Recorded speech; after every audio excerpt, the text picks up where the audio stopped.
మన టాలీవుడ్ యూత్ కి బాగా నచ్చిన కొన్ని క్లాసిక్ యూత్ఫుల్ ఎంటర్టైనర్ చిత్రాల్లో ఈ నగరానికి ఏమైంది ఒకటి. విశ్వక్సేన హీరోగా టాలెంటెడ్ దర్శకుడు తరుణ్ భాస్కర్ తెరకెక్కించిన ఈ సాలిడ్ ఎంటర్టైనర్ సింపుల్ స్టోరీతో యూత్ ను ఎంతగానో అట్రాక్ట్ చేసింది. ఫుల్ ఎంటర్టైనింగ్ గా సాగే ఈ చిత్రం ప్రేక్షకులను విపరీతంగా ఆకట్టుకుంది. అయితే ఈ మూవీ రిలీజ్ అయిన ప్రారంభంలో ఆడియన్స్ కి పెద్దగా కనెక్ట్ కానప్పటికీ మీమ్స్ వల్ల ఈ సినిమా నెట్టింట ఎంతో పాపులర్ అయింది. అయితే తాజాగా ఈ సినిమాకు సంబంధించిన ఓ సాలిడ్ న్యూస్ సోషల్ మీడియాలో విపరీతంగా వైరల్ అవుతుంది.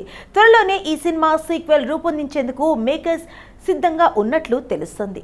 ఇక సీక్వెల్ కోసం ప్రేక్షకుల్లో మంచి డిమాండ్ నెలకొనగా తాజాగా ఈ సినిమా ఎప్పుడు మొదలవుతుంది అనే బజ్ వినిపిస్తుంది. అయితే ఈ ఏడాది ఉగాదితో సినిమా స్టార్ట్ అయ్యే సూచనలు ఉన్నట్లు తెలుస్తుంది. లేటెస్ట్ గా అంటూ దర్శకుడు తరుణ్ భాస్కర్ తన సోషల్ మీడియాలో పెట్టిన స్టోరీ వైరల్గా మారింది. ఈ సంవత్సరం కొన్ని బాకీలు తీర్చేయాలే అంటూ ఈ నగరానికి ఏమైందిలో విశ్వక్సేన సింబల్ నల్ల కళ్లద్దాలు పెట్టి పోస్ట్ చేశాడు. దీంతో ఈ సినిమా షూటింగ్ గురించి హింట్ ఇచ్చినప్పటికీ మరింత క్లారిటీ రావాల్సి ఉంది.